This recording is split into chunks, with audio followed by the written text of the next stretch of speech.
The Galactic Combat Championships had never seen a human competitor before. When Zara Chen stepped into the arena on Nexus Prime, the crowd erupted in what could only be described as derisive laughter. She was small by galactic standards, barely 2 meters tall with fragile-looking limbs and soft skin. She looked like prey. Her opponent was Vex Thradok, a Krell warrior who had won 17 consecutive matches. His exoskeleton was reinforced with biosteel. His claws could puncture battleship plating. His species was engineered for combat across 3 generations.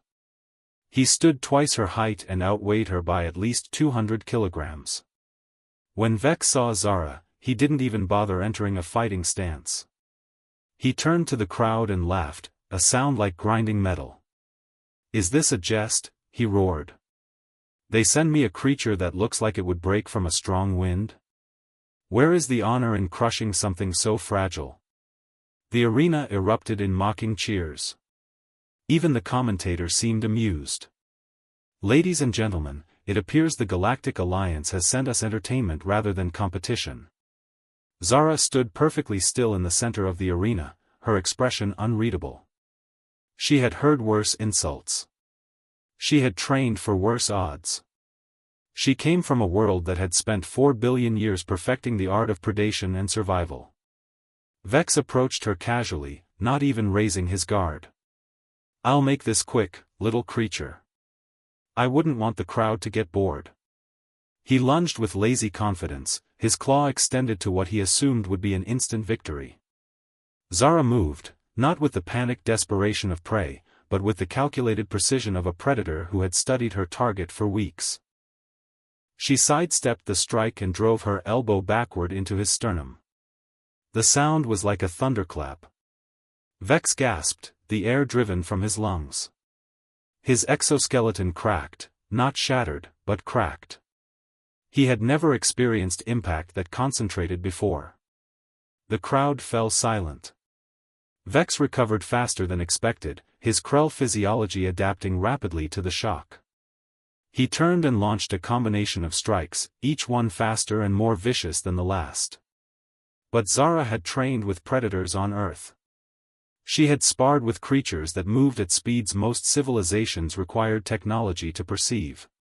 She ducked under his strikes, used his own momentum against him, and delivered precise counterattacks to vulnerable points he didn't even know he had. "What are you?" Vex snarled, bleeding now from a gash above his eye.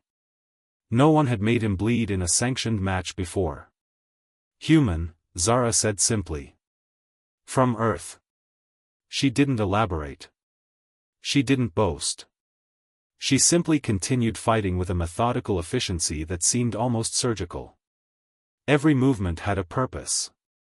Every strike targeted specific physiological weak points. When Vex tried to grapple her, she used leverage and joint manipulation that seemed impossible from someone her size. The crowd began to cheer, not for mockery, but in genuine shock and awe. Vex grew desperate, abandoning technique for raw power. He charged like a berserker, hoping to simply overwhelm her with his greater mass. Zara waited until the precise moment, then pivoted and used his own charging momentum against him. She grabbed his arm as he passed, twisted it behind his back, and with a combination of leverage and precise pressure, she felt something give way. Vex screamed. His exoskeleton wasn't designed for the angle she had twisted his arm to. Something fundamental in his structure had broken. He fell to one knee, cradling his damaged arm. Zara stood over him, breathing evenly, not even winded. She could finish him. The crowd was roaring for it. But she simply stepped back and looked at the judges. "I yield victory," she said formally. "He is defeated." The arena fell into stunned silence. In all of galactic combat history, a victor had never shown such mercy to a Krell warrior. Vex looked up at her with something that might have been respect mixed with humiliation. His exoskeleton was cracked and leaking biofluid. His arm hung uselessly. He had been dismantled by something he had considered insignificant. As Zara walked away from the arena, the cameras caught something that made the broadcast go viral across the galaxy.